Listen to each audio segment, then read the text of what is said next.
Travesía andina.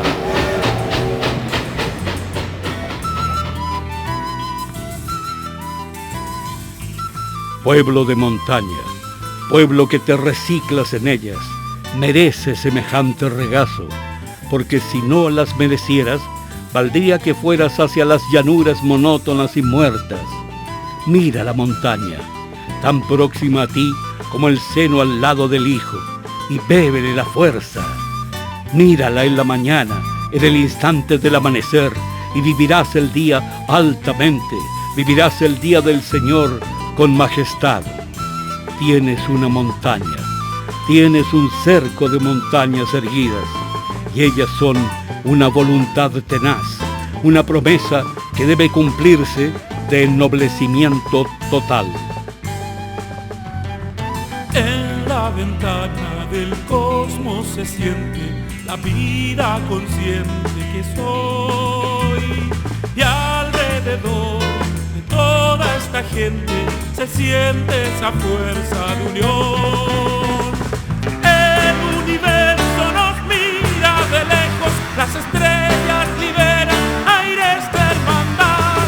El universo nos mira de lejos, las estrellas liberan aires de hermandad. Y la verdad de nuestro creer proviene de siglos atrás.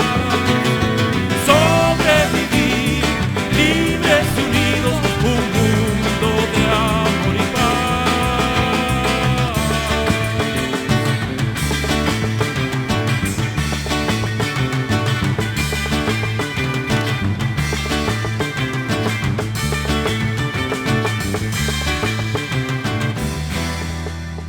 1791, por decreto supremo de don Ambrosio Higgins, es fundada la Villa Santa Rosa de los Andes, a los pies del Cerro de las Piedras Paradas.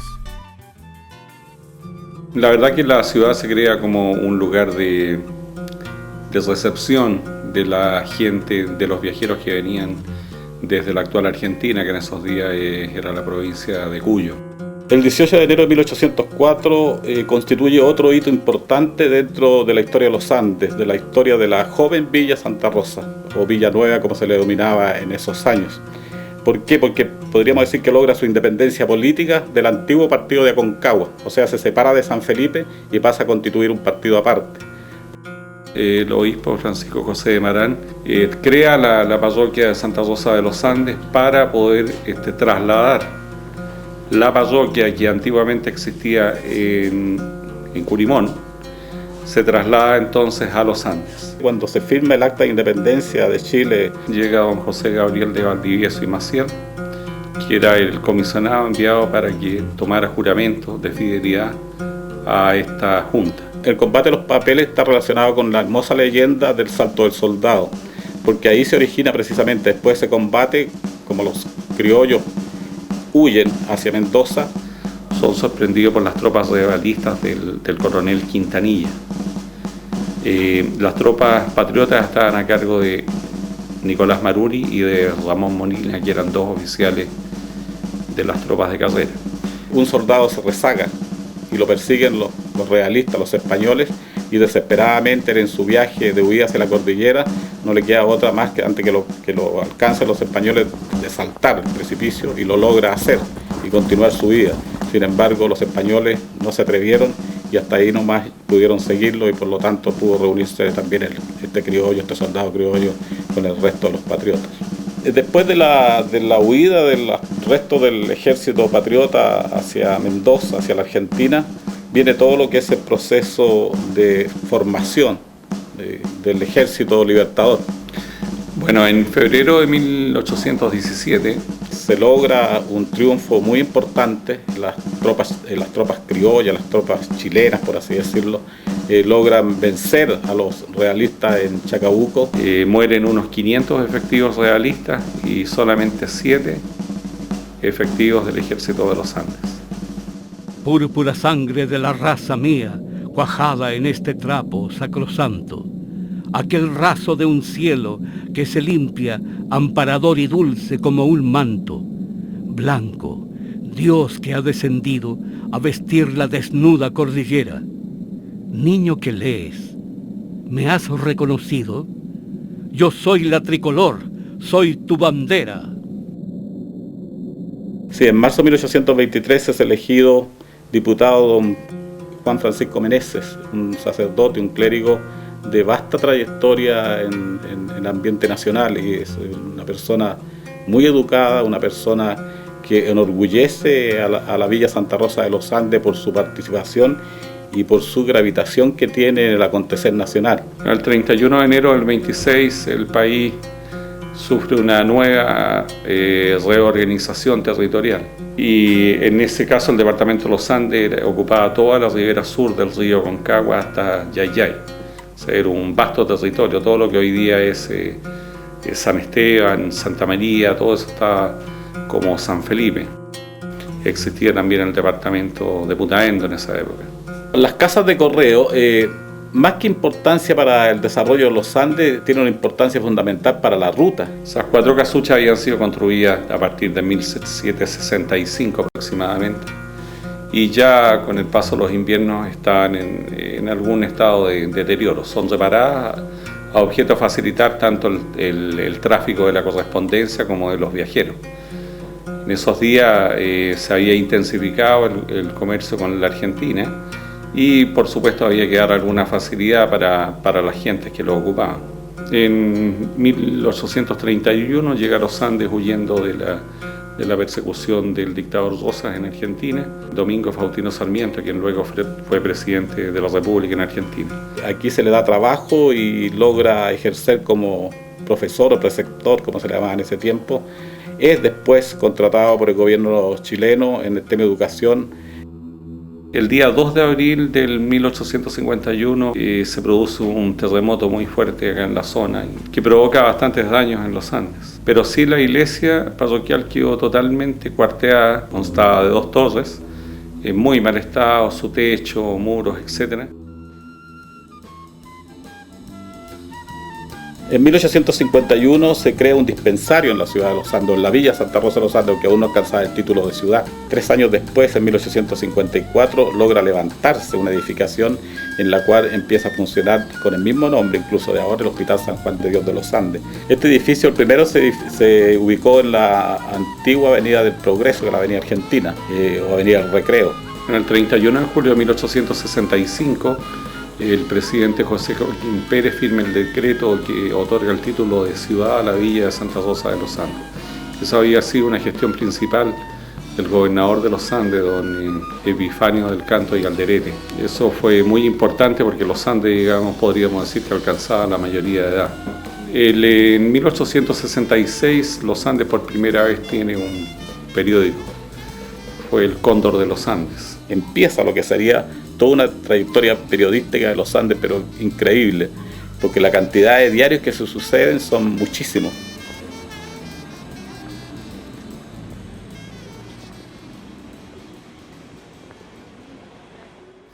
En el 72 el ferrocarril había llegado hasta San Felipe, y en el 74 llega hasta acá, hasta la ciudad, y con eso queda unido los Andes al resto del país vía ferrocarril. Lo importante fue que eso sentó un punto de inicio a un progreso mayor, que era el de poder unir los Andes hacia Mendoza.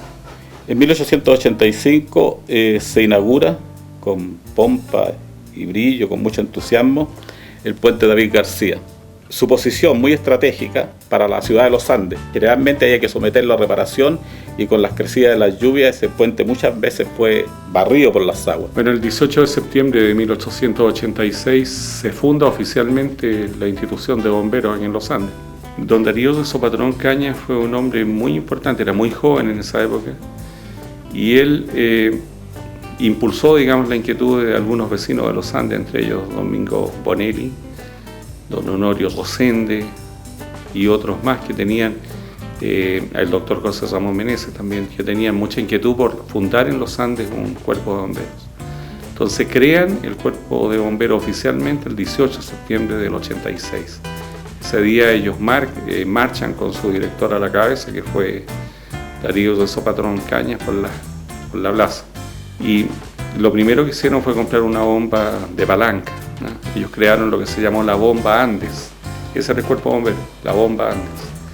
que es la antecesora directa de tanto de la primera como de la segunda compañía. A fines del siglo, en 1896 más o menos, ellos compran una bomba Merriweather de vapor que duró hasta 1916. En esa época el Cuerpo de Bomberos compra la actual bomba Cucha, ¿no? Se llama Cucha porque había sido donada por don Agustín Edwards en Valparaíso, pero no al Cuerpo de los Andes, sino a una bomba de Valparaíso. El Cuerpo Bombero de los Andes le compra en 1916 la bomba Cucha. En realidad, mire, yo tengo el orgullo de haber sido bautizado por la Cucha. Porque en esos años no teníamos bomba automóvil. Así que yo me bauticé frente a la plaza. Cuando frente a la plaza todavía no existía ni el pavimento. La Cucha y un carro portaescala de la segunda era tirado por caballos de un señor que tenía barraca que se llama Casarino. Entonces cuando sonaba la bocina, ellos venían aquí a la bomba a sacar los carros y los cocheros cuando había incendios arrancaban porque a veces tenían que ir a buscar los caballos los cocheros. Y el cuartelero, antes de tocar la bocina, encendía, digamos, el fogón de la Cucha. Porque en la parte de atrás de la Cucha hay un desplayo grande que lleva piedra, con carbón de piedra. Y cuando nosotros llegamos ya estaba echando humo ya tenía algo. Así que partíamos ya de aquí con el fogón encendido de la Cucha. Fueron estos incendios tan grandes que hubieron en los Andes. Uno que fue del Hotel Sudamericano, que queda allá en la estación del ferrocarril al lado, porque antiguamente, digamos, la combinación llegaba al mismo hotel. La gente se bajaba en el hotel. En aquel tiempo salían los carros, llegaban a la estación, y entonces en la estación de aquí del ferrocarril tenían una rampa y subíamos los carros arriba de los carros planos. Entonces los carros planos partía el tren para la cordillera al Hotel Portillo que se quemaba. Y prácticamente para el campo casi no podíamos ir, lo único que podía ir era la Cucha y nosotros partir en algunos coches de historia, en fin, qué sé yo. Y yo era el ayudante de Gemelo, porque nosotros trabajamos en Gemelo, que tiene 2 salidas, y le poníamos otro gemelo más a cada una de las salidas, para que tuviéramos 4 mangueras, 4 salidas. Pero era tan fuerte el calor del incendio que nosotros estas casacas que teníamos, que eran de cuero, a propósito de todos los uniformes antiguos los comprábamos nosotros.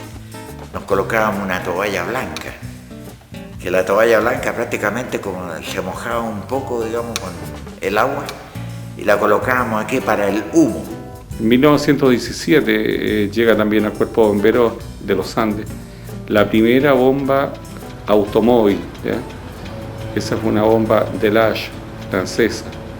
Esa bomba subsistió por largos años y era el carro mortuorio que se ocupó hasta el final en los Andes. En 1887 se desata la peste del cólera.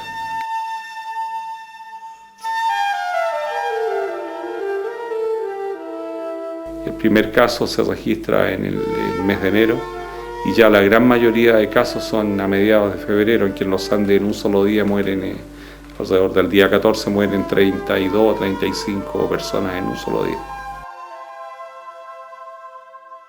El 5 de abril de 1889 se recibe en los Andes la visita del presidente José Manuel Balmaceda. Balmaceda, una de las primeras cosas que hace fue poner el clavo inicial de la línea del ferrocarril trasandino, con lo que se inauguraban los trabajos de construcción del ferrocarril.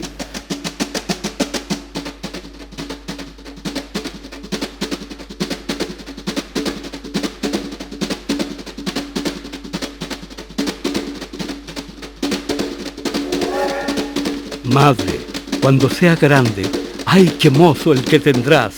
Te levantaré en mis brazos como el viento al alfarfar. Yo no sé si haré tu casa, cual me hiciste tú el pañal, o si fundiré los bronces, los que son eternidad. ¡Ay, qué hermosa cosa haría tu niñito, tu titán, y qué sombra tan amante de tu alero va a viajar.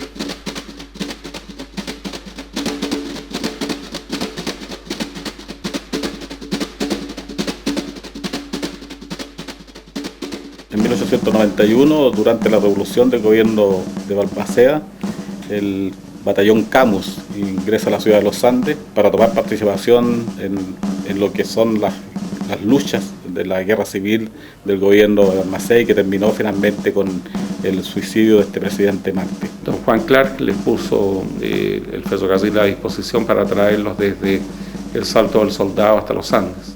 La emulsión de Scott es un producto creado por la industria química Scott de Estados Unidos, Nueva York. Esta industria tenía una gama de diferentes productos, pero el que tuvo una campaña publicitaria muy importante a nivel mundial incluso fue la famosa emulsión de Scott, que era un jarabe, un tónico. Este aceite de bacalao, la idea fundamental era que mejoraba el apetito de las criaturas, de los niños de esa época. La campaña publicitaria de esta emulsión es precisamente el hombre del pescado, como lo conoce la gente, que es un pescador con un bacalao. Se vendía en la antigua farmacia Esmeralda, que estaba situada frente a la plaza. Siempre la imagen del hombre pescado estaba al lado de una pesa, una romana, donde la gente iba a pesarse. En abril de 1902 se inaugura en la cumbre del cerro que actualmente conocemos como la Virgen y que en ese momento era el Cerro de las Piedras Paradas, la imagen de la Virgen que se dio en llamar la imagen de la Virgen del Valle. Por iniciativa del párroco de la época se había adquirido esta imagen en París, en la Casa Raff. El párroco era en esos días don Quiterio Quesalaga. El 10 de julio de 1904 también es una fecha muy importante para la historia de la ciudad de los Andes y sobre todo para lo que es la historia educacional, porque ese año se logra fundar el primer liceo de hombres en la ciudad de los Andes. El primer rector de ese instituto es Maximiliano Salas Marchand, que estuvo dentro de los fundadores, 10 de julio de 1904. El 13 de marzo de 1904 se inaugura en la cumbre del Paso del Bermejo, justo en el límite, la estatua del Cristo Redentor, una estatua en bronce, obra del escultor Mateo Alonso. La imagen se puso como una manera de sellar la paz entre chilenos y argentinos. Se desplomarán estas montañas antes que argentinos y chilenos rompan la paz jurada a los pies del Cristo Redentor. El 16 de agosto de 1906, aquí en los Andes, terremoto afecta, provocando daño de cierta magnitud a la gobernación provincial. Sufre daños importantes el antiguo Hotel del Comercio, donde hoy día está el edificio de la Municipalidad de los Andes. Parte del Hotel del Comercio es usado por la sala de consejo que está en el sector de la calle Papudo.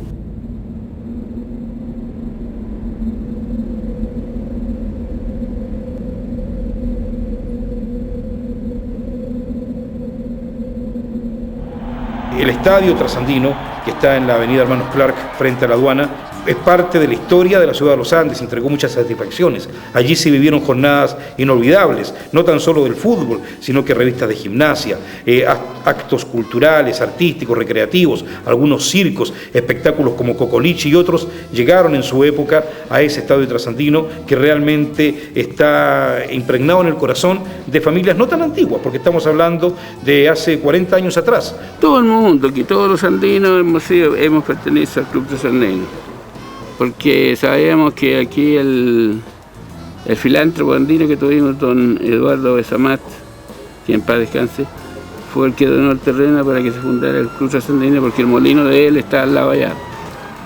Trasandino era los Andes. Si Trasandino deportivamente es uno de los equipos más antiguos del fútbol chileno, data del año 1908. A poco de crearse el ferrocarril trasandino ya estaba este club deportivo. Fue uno de los fundadores de la segunda división. Fue un protagonista permanente siempre en todas partes del fútbol profesional, y en cualquier lugar de Chile donde se hablaba de Trasandino, la gente lo asociaba con el club deportivo. Lo mejor que hemos tenido. Así es. Y estuvo hasta Zamorano aquí, así que, ¿qué más? Para muestra un botón. Si Zamorano estuvo aquí, ustedes no lo sabían, Los Andes tuvo la suerte de tener al menos la alegría de estar 2 veces en primera división, una con Trasandino y otra con Cobrandino. El 5 de abril de 1910 se inaugura finalmente el ferrocarril trasandino, una sentida aspiración de ambos gobiernos. Por primera vez queda unido por ferrocarril Chile con Argentina. El viaje que originalmente antes con coche se demoraba 5 días, ahora se demora 12 horas desde los Andes a Mendoza. Y con esa locomotora, con la 3508, una locomotora a vapor Mikado, se demoraba al menos que una máquina eléctrica a Río Blanco, con la combinación. Corría cerca de 80 kilómetros en la recta, la locomotora a vapor. Pero son 2 clases de locomotoras, la locomotora de cremallera y las locomotoras de cremallera que son lentas, 14 kilómetros en la cremallera, 25, 30 kilómetros en la sencilla. En la zona alta de la cordillera, dígase kilómetro 34 de Río Blanco, frente a la escuela de montaña, ahí se iniciaba la cremallera. Una corona que tenía debajo la máquina, la locomotora, y adentro de los rieles, en el medio de los rieles, habían 3 barras de acero. Entonces sectores que eran muy pronunciados en altura, enganchaba los dientes de la máquina y ahí ya el maquinista empezaba a acelerar, iba subiendo, hasta ciertas partes, no todo el trayecto de ese ferrocarril era con cremallera, hay partes que quedaban lisos, sin cremallera. Nosotros teníamos un rotatorio y teníamos arado para ir a despejar la vía. Y cuando iba con 2 locomotoras a vapor y una eléctrica, lo empujaban. Tenían que llevar 2 fogoneros y entre los 2 le tirábamos palas para adentro. Llevaba una hélice, tenía una tobera donde tiraba la nieve para afuera, cuando la nieve estaba muy alta. Y habían días completos que no se avanzaban ni 2 metros.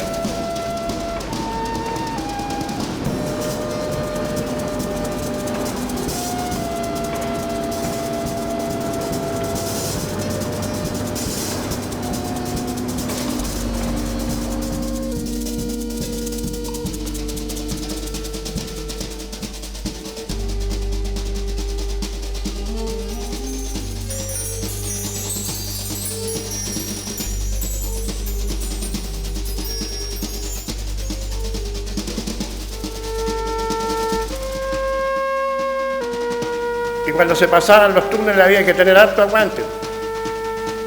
En un túnel donde no se veían ni las manos adentro, se desaparecía la luz que llevaba la locomotora, porque el humo tapaba todo y el calor también. El fogonero de patio era para andar en la locomotora que andaba en el patio del ferrocarril trasandino y tirarle paladas de carbón para adentro. Y armar los trenes porque llegaba madera, llegaba vino, llegaba de todo aquí al ferrocarril. Hubo un momento que en el patio del ferrocarril trasandino no había dónde colocar madera. Llegó una época que llegamos a correr 10 trenes diarios. Daba la vuelta el día y la noche corriendo trenes. De aquí de los Andes, Tabicuya, después estaba el Río Blanco, pero también en el 28 también se habilitó eso. Del Río Blanco ya lo íbamos directo al 44, y ahí sacábamos vía libre, pero eran paraderos. Y ahí estaba Juncal, en Manos Claras, y ahí nos íbamos a Portillo, y de ahí a Portillo a las Cuevas. Primero corrían trenes, con coches de pasajeros, de primera clase solamente. Llevaba un coche salón, un buffet muy bonito, llegaba con trocha ancha, y después se le cambiaban los zapatos que le decíamos nosotros, los boyes, y salía a la cordillera con 3 changos. No teníamos que subir, nos llevaban en esa góndola a tomar servicio ahí a Río Blanco. Las motocarril y el autocarril, había un autocarril también. Otras veces se salía con máquina diésel hasta Río Blanco y ahí se esperaba que llegara el otro tren de arriba de las Cuevas, cambiar la máquina y se cambiaba en Río Blanco. Y entonces el tren seguía subiendo, después con máquina eléctrica nuevamente se pegaba la vuelta a las Cuevas otra vez. Corcel de fierro ya viene cabalgando entre los rieles dormidos, surcando las laderas, atravesando la frontera, cuando boca oscura, devorando tu carrera, aquel oscuro túnel y el frío atenazando hasta los tuétanos. Tus ventanas traslúcidas traspasaban el azul del cielo, del misterio, y el verdocino fulgor de naturaleza pincelada. Los ríos fueron tu espejo, el resplandor de tu hermosura, el perfil de tu costado. En el recuerdo se quedaron próceres que en tus faldas se acunaron. Corcel de fierro, aún resuena el nítido sonido del cabalgar del silencio, aún recobrando vida. Te rendiremos los honores de tu renacimiento. A fines de febrero de 1911 llegan a través del ferrocarril trasandino a los Andes 4 hermanos maristas. Uno era el hermano Andrés Argentiniuson, un francés. Recuerdo gratísimo de Héctor Chacabuco, de los hermanos, el hermano Meterio, el hermano Eulogio, el hermano Donato. Una enseñanza muy significativa, muy especial. El colegio se funda en el primer convento que habían tenido los agustinos de la Asunción. Posteriormente, en el año 46, se inicia la construcción del edificio actual de los maristas al frente, en terrenos donados por el exalumno Eduardo Besamán. Gabriela Mistral era profesora de enseñanza secundaria. En marzo de 1912 se encuentra en Antofagasta con que ella estaba nombrada para inaugurar, a crear el Liceo de Niñas de los Andes. Bueno, en 1912 los Andes es tocado un poco por la varita mágica de la cultura. Llega a los Andes a ser la subdirectora del recién fundado Liceo de Niñas. Inmediatamente que Gabriela Mistral se traslada aquí a los Andes, entra en conflicto por una sencilla razón, que no aceptaban que ella fuera una maestra sin título. Gabriela fue una persona que, siendo esencialmente autodidacta, porque ella no tuvo en ningún instante tuvo una formación regular, pedagógica, para ser profesora ni básica, ni secundaria, ni universitaria. Ella enseñaba a los peones de los fundos cercanos a Coquimbito, alrededores de los Andes, de las primeras letras. Coquimbito tiene una característica que es muy similar, si nos ubicamos con un Coquimbito donde no había locomoción, no había calles pavimentadas, no había luz eléctrica. Era muy similar al lugar donde ella había vivido y donde ella había tenido su educación básica. Y por eso, además, la visión de la cordillera, que ahí es mucho más bravía, mucho más fuerte. Estas rutas no tienen nada de otros senderos nuestros. Es sonrosada su tierra, y en graciosas curvas cortan el campo y ascienden los oteros, divinamente suaves, dilectamente hermosas. El ultraje no admiten en su tapiz sedeño de pies plebeyos, que enhuella su cinta rosa a tener los ojos fatigados de ensueño, decir de selección y marcha melodiosa. Tal como en otros tiempos, yo extranjero lo miro, huésped extraño dentro de mi país de vigor. Quizás no lo comprendo, sin embargo, lo admiro. Para Gabriela Mistral, ella lo dijo en varias oportunidades, que su tierra natal era los Andes. Es decir, recibió todo lo que ella aspiraba. La dejaron ser la maestra que quería ser. Al mismo tiempo, su poesía brota, se escribió acá, los sonetos de la muerte. En consecuencia, ella en su permanencia en los Andes formó parte del cuerpo de colaboradores del diario Mercurio de Antofagasta en ese tiempo, y publicaba con bastante frecuencia. Pero lo que más importaba también fue el diálogo que tuvo con Pedro Prado. Yo tengo acá un testimonio donde Pedro Prado dice lo siguiente: la conocimos en la calle Las Heras, cerca de Membrillar, en una casita modesta, de gruesos paredones y muchas flores con alas. después en Coquimbito y por último en su Isla de Oro, donde hizo una extensa vida intelectual en compañía de Barak Canú de Bon, de Ramón Fernández y su distinguida esposa, la genial recitadora señorita de Simone, quien le daba colorido y luz a sus magníficos versos. Y estuvo hasta 1918, es decir, son 5 años y medio, 6 años, donde tuvo la tranquilidad, las condiciones, ese contacto que tiene don Manuel Guzmán Maturana con don Pedro Aguirre Cerda, llegan hasta Gabriela Mistral para pedirle que le facilite, que le mande, que le ponga a su disposición poemas referidos a los niños. Don Pedro Aguirre Cerda era diputado por la circunscripción y anteriormente había sido profesor. Olvidaba mencionar, por supuesto, a un andino como el presidente don Pedro Aguirre Cerda, que vivía en Pocuro.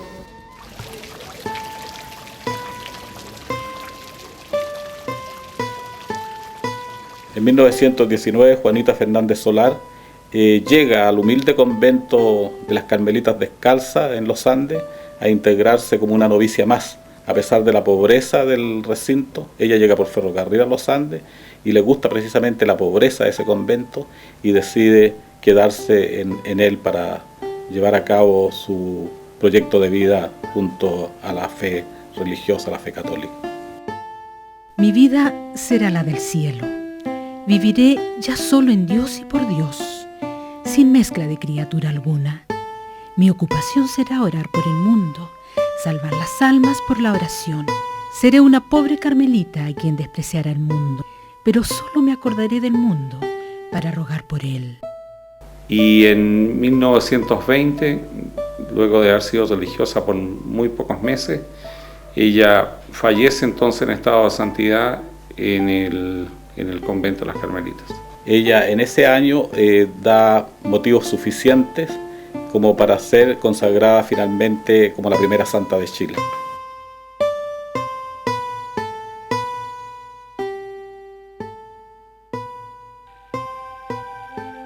Víctor Gatica Ferreira, pastor presbítero.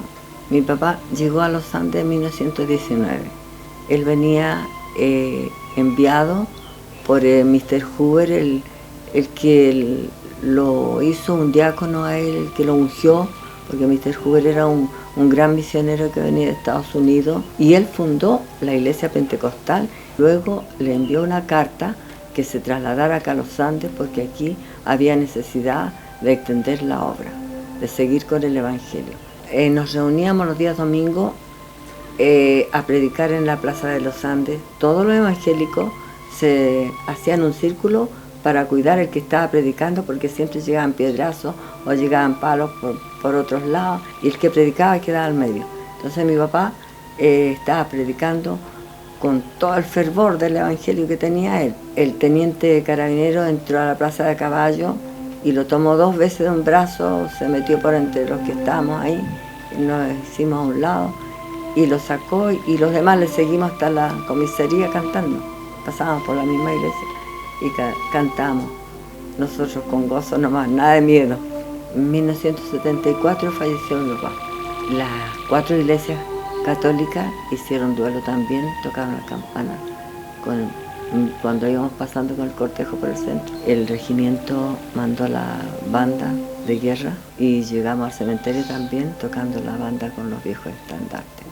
Bueno, no teníamos cementerio porque el cementerio general era cementerio católico y para los evangélicos no había cementerio. Entonces había un terrenito que era como una casa grande con pura tierra así, y ahí se daba permiso para... Ahí se sepultaban también los que se suicidaban, los que hacían crímenes, todo eso. Ahí iban ellos y nosotros también.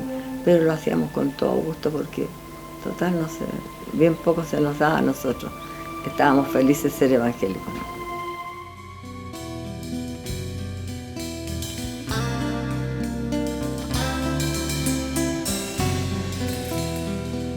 Los Andes, como primer puerto terrestre de Chile, ha sido el primer anfitrión que ha tenido el privilegio de recibir a grandes personalidades ilustres. Como ayer y como mañana, yo he dejado una tierra que era dulce sin saber por qué y me he echado por el mar. Como ayer y como mañana, yo sin esperanza, parezco lanzarme por los caminos siguiendo una arrebatada esperanza. Un día de sol que era dulce me pareció llagador y hostil al paisaje de montaña y lié mi tesoro más leve como una valla. Todo lo he dejado, pero ¿en busca de qué voy? ¿Para qué andar con los que buscan si en verdad se renunció a buscar ya para siempre? El 6 de septiembre de 1925, por el ferrocarril trasandino, llega a los Andes el príncipe de Gales, que era Eduardo de Windsor, el hijo mayor del rey Jorge V de Inglaterra y que era el heredero del trono británico. Eduardo pasa rápidamente por los Andes, desciende, saluda a las autoridades. Y en ese recorrido le tocó, no sé si para suerte o mala suerte, pero le tocó presenciar una pelea al cuchillo. Cuando llegó el príncipe de Gales, calcula usted, que se agarró con su comitiva. Una pelea al cuchillo.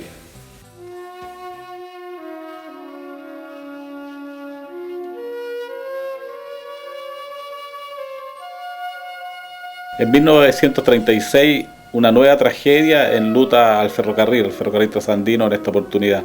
En que en el kilómetro 56.700 mueren 3 personas, don Pedro Jardine Young, que era ingeniero del trasandino escocés, don Zacarías Navarro, un hombre casado de 11 hijos, que era el segundo a bordo ahí en ese momento, y don Adrián Ponce, que era capataz.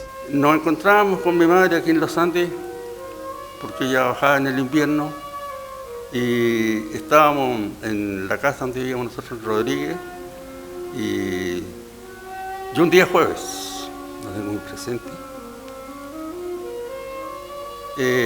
sabíamos nosotros que estaban trabajando, y en la noche nos vinieron a avisar que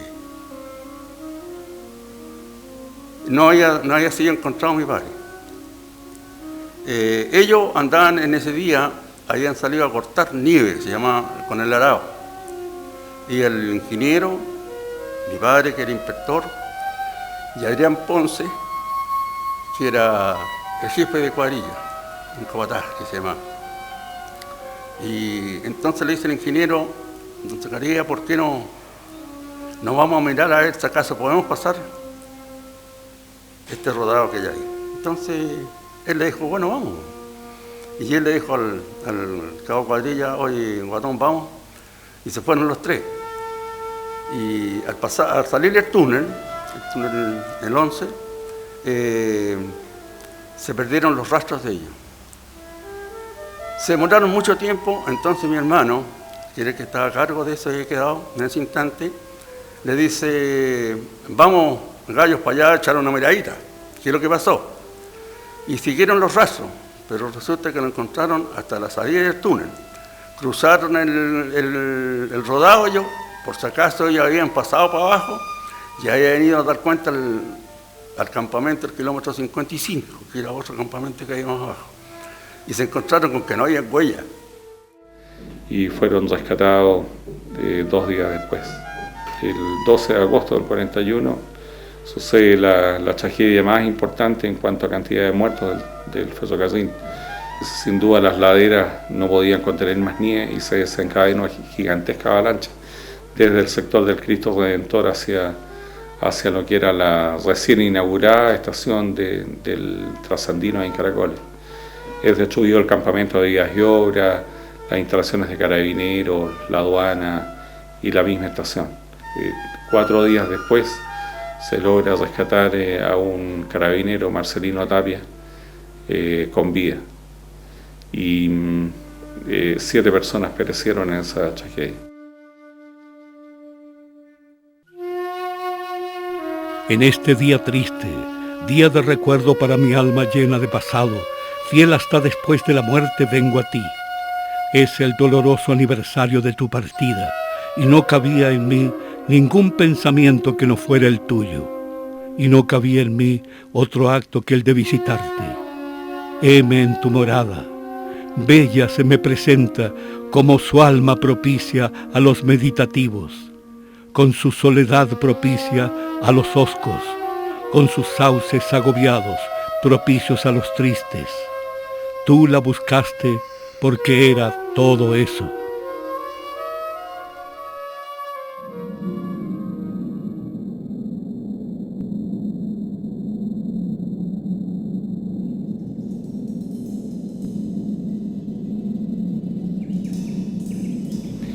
Bueno, las bellezas naturales de la cordillera siempre llamaron la atención, especialmente de los viajeros que usaban la cordillera en esa época. Y alrededor del 1930 hay una comisión de la sección turismo del Ministerio de Fomento, que es enviada entonces a reconocer terreno ahí en el sector de la Laguna del Inca, en Portillo, para ubicar un buen lugar para proyectar la construcción de un hotel en ese lugar. El proyecto original se vio retardado por la Guerra Mundial en el año 39 hasta el 45. Y luego de eso entonces se empieza a construir el hotel actual, que es entregado al uso en 1949. El hotel en principio perteneció al Estado y luego entonces pasa a ser propiedad de capitales norteamericanos hasta quedar en posesión y propiedad actual de Henry Purcell.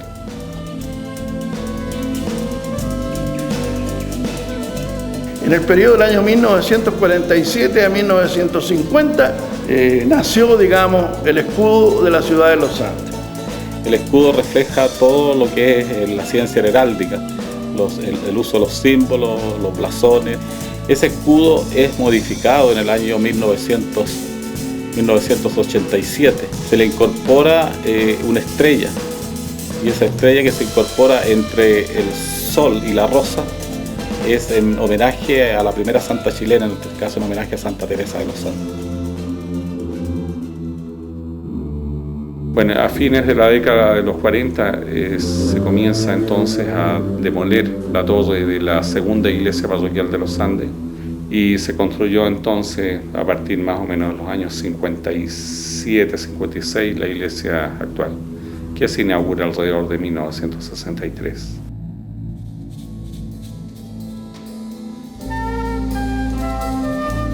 La colina es suave, tiene algo infantil la colina.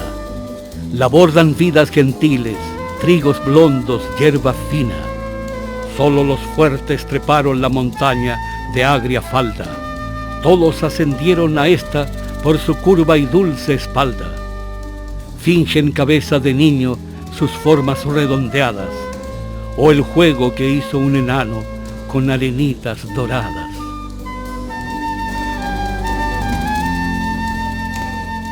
El Cine Teatro Andes también fue un aspecto importante dentro de la sociedad de los años 50, de los años 60, de los años 70, y se constituyó en un centro de actividades donde habían funciones de matiné, vermú y noche y prácticamente tablero vuelto. La galería, parte alta y baja. Lo más que venían ricos aquí, pobres arriba, más pobres allá arriba. Pero cuando estaba calladito aquí, tiraban la talla, y aquí se enojaban, tiraban cosas para abajo y arriba se portaban re mal la galería, eso sí. Incluso muchos iban no tan solo por la película, sino que por los agregados que esto significaba, ir a ver el noticiario Emelco, el de Chile Films, y saber las noticias, aunque eran con 15 o 20 días de retraso, pero tener la posibilidad de saber lo que estaba sucediendo en Europa, en Estados Unidos o en cualquier parte del mundo.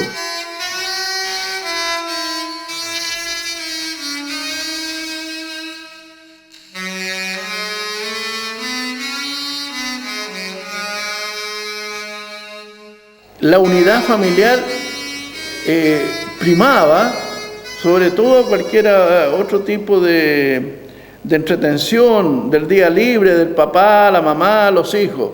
Y salíamos a algún lado, si tenía un cacharrito, salíamos todos en el cacharrito, si había que ir en alguna parte en un coche Victoria de aquellos años, donde habían 34 coches Victoria en la Plaza de Alma, por el lado de Maipú, y seguían por O'Higgins. Entonces yo tomaba un Victoria y salía con la familia a su vuelta, que íbamos para el lado de San Esteban, que íbamos para el lado de Calle Larga, vamos a saludar al compadre tanto, etc. Había mucha vida familiar. Entonces mi padre compró un coche Victoria, el coche número 21. Empecé yo a trabajar en el coche Victoria. Me instalaba en la plaza y como todos los coches, habían más de 50 coches. Y en cierta oportunidad, un día, el que llegaba a la punta recibía los llamados telefónicos. Y llaman del Hotel Continental que había unos pasajeros para llevar a la estación Trasandina, que iban a viajar a la Argentina. Me correspondió a mí. Y yo fui. Cargaron de maleta el coche y enseguida aparece una damita muy bonita, muy mononita, como una muñeca. Y yo supe que era Libertad Lamarque. Andaba con su esposo Alfredo Malero, caballero más alto que ella. La fui a dejar al ferrocarril Trasandino y ella dijo, ay, qué niñito que es, pero sí es un niño, dijo. Y me dio varias monedas.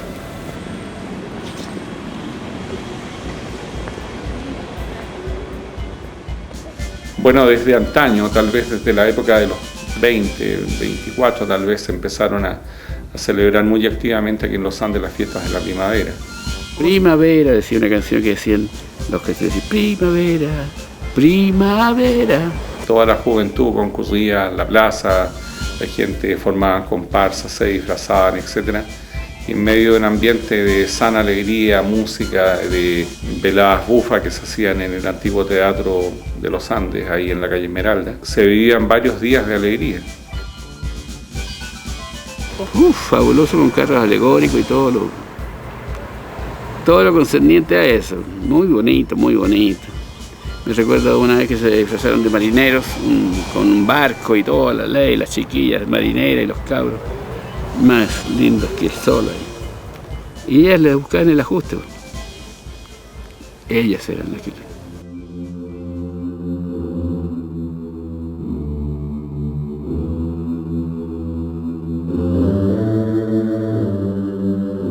Reconstruir lo que realmente destruye estos sismos. Hubo un sector del liceo que tuvo mucho daño, que no pudo seguirse ocupando, hasta que construyeron el pabellón de un piso que todavía existe, que en ese momento se pensó que iba a ser provisorio, un pabellón de 9 salas, que para los alumnos, como eran nuevas, comparadas con el liceo antiguo, el liceo viejo, como le llamaban, resultaban salas acogedoras.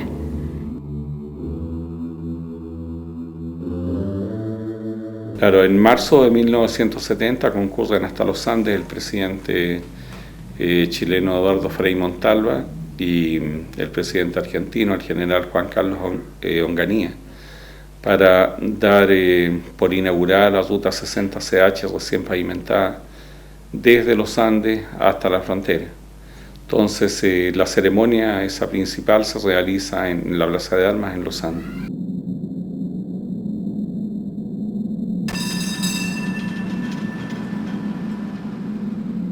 Bueno, la historia de la radio en los Andes es muy rica.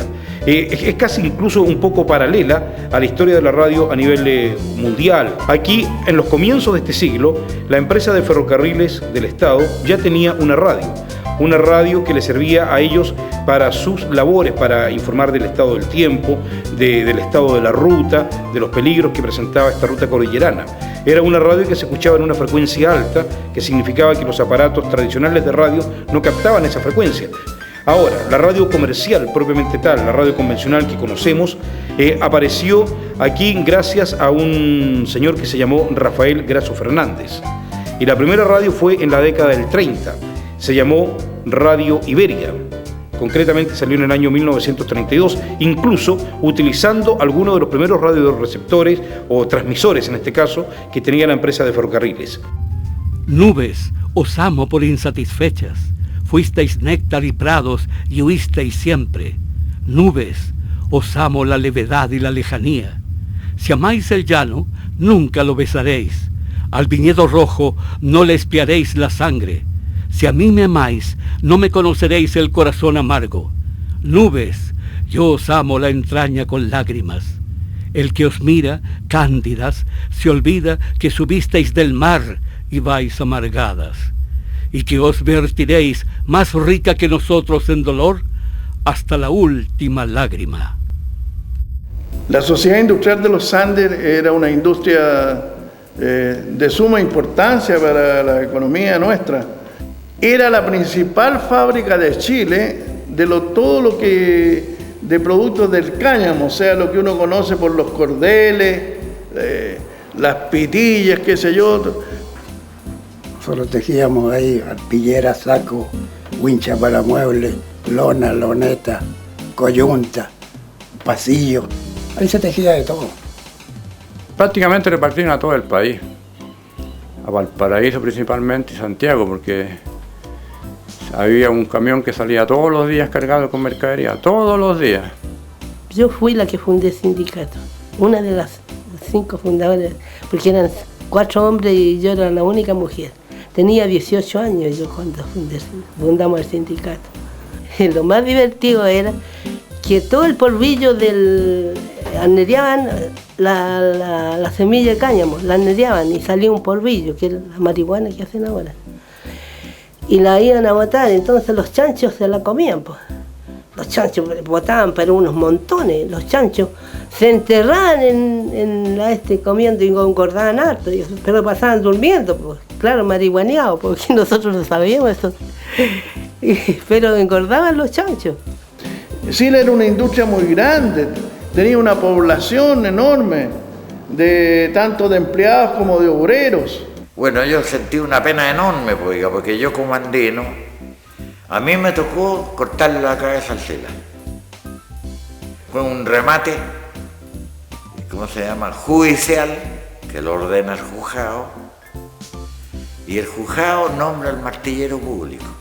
Así que yo martillé la sociedad industrial, la gerencia, todo eso.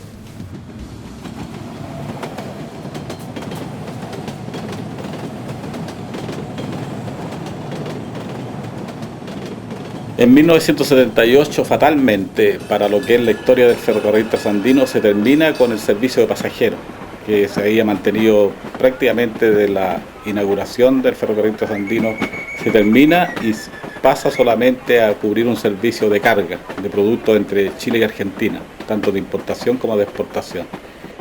Voy a morir. Mi corazón marchito no puede ni cantar sus amarguras, y entre las sombras de una noche oscura se pierde del dolor mi agudo grito. Adiós, ingratas ilusiones mías, dulce ensueño que forjó mi mente. El destino me arrastra con su corriente hasta ocultarme bajo la losa fría. En 1980 se inauguró la construcción del túnel del Cristo Redentor, que pasa desde Caracoles hasta las Cuevas y que evita entonces el tráfico de vehículos a través de la peligrosa cuesta que había pasando por el Cristo Redentor. Con ello se incrementa pero considerablemente el transporte de carga rodoviario, y eso yo creo que sella definitivamente la suerte del ferrocarril trasandino. Tristeza en los detalles. En el conjunto, este cementerio es casi alegre, con la multiplicidad forestal de sus cruces y sus rejas claras. Los árboles entre estos ponen una nota ya melancólica, ya sonriente. Aquí, un grupo con la marcha negra de su duelo intenso. Allá, madreselva florecida, un álamo joven. Hay rejas festivas como una primavera. Guardando la muerte, son más bellas que si encerraran la vida misma. Me acerco a una de azul pálido.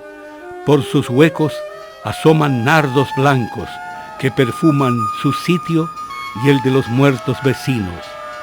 Parece una cuna desbordando encajes.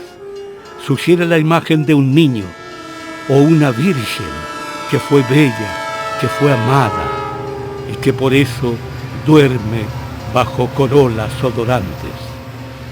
Ahora, a nivel de la comunidad local, indudablemente que era un acontecimiento que se esperaba desde hace mucho tiempo, porque el proceso de beatificación de Sor Teresa se venía trabajando desde el año 1947. Con nuestra autoridad apostólica declaramos que la venerable sierva de Dios, Teresa de los Andes, pueda ser de ahora en adelante llamada beata y que se podrá celebrar su fiesta en los lugares y el modo establecido por el derecho.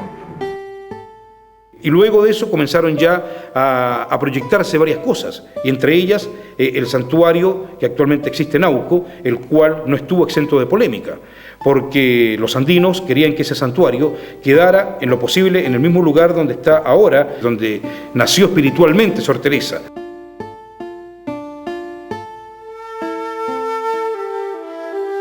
El 25 de noviembre de 1987, una tragedia enluta al Cuerpo de Bomberos de los Andes, que cobra sus primeros mártires. Siempre para una institución perder 4 hijos, sobre todo jóvenes, llenos de vida, es complicado. La verdad es que en ese tiempo la primera compañía tenía un grupo de especialidades.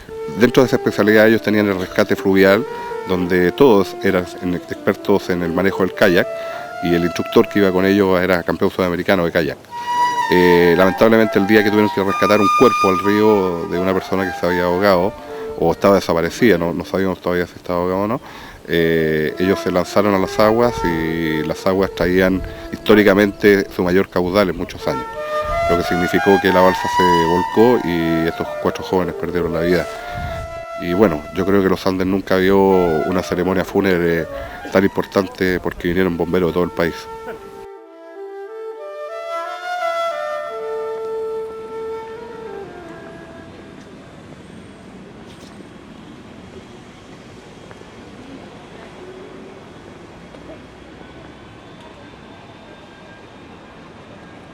Bueno, llegamos al año 1991 y previa a ello, el año 1990, empiezan los preparativos para la celebración del bicentenario de la ciudad de los Andes, la fundación de la ciudad de los Andes.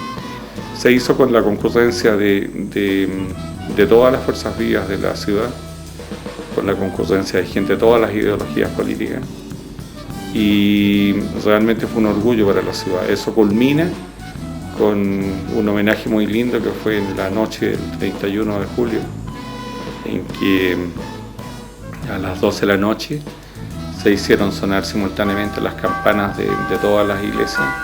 Un calendario lleno, pero lleno de actividades de todo tipo, podríamos decir, que culminó incluso la noche del 31 de julio con juegos pirotécnicos en la cima del Cerro La Virgen y lectura de homenaje.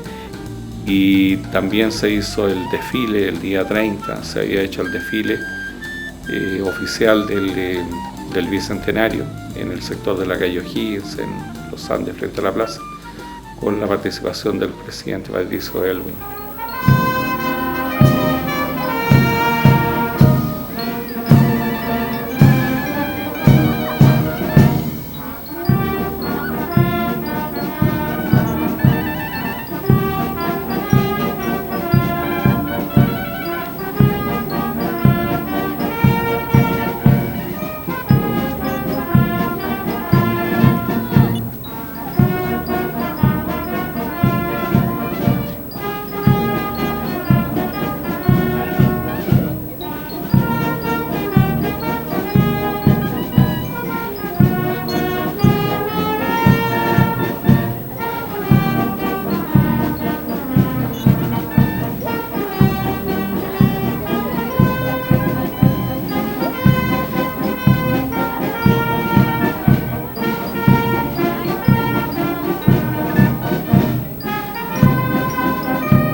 Eres la fuerza esbelta y altanera, eres vigía en las cumbres de mi tierra, eres símbolo pujante de la patria, eres el cóndor altivo de los Andes.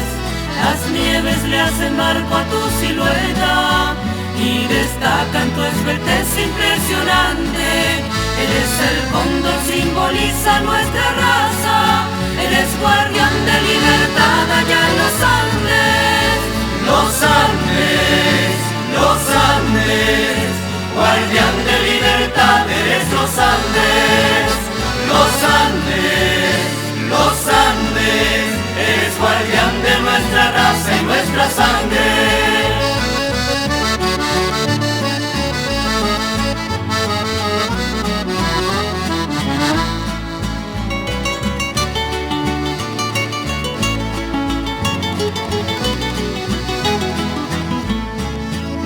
Eres emblema de la unión y de la fuerza. Eres altivo y arrogante como el pueblo. Es admirada tu figura en todo el mundo. Eres el cóndor chileno, eres eterno. Las nieves le hacen marco a tu silueta y dibujan tu figura más radiante. Eres emblema de los hombres de esta tierra. Eres guardián de nuestra raza y nuestra sangre. Los Andes, los Andes, guardián de libertad, eres los Andes. Los Andes, los Andes, eres guardián de nuestra raza y nuestra sangre.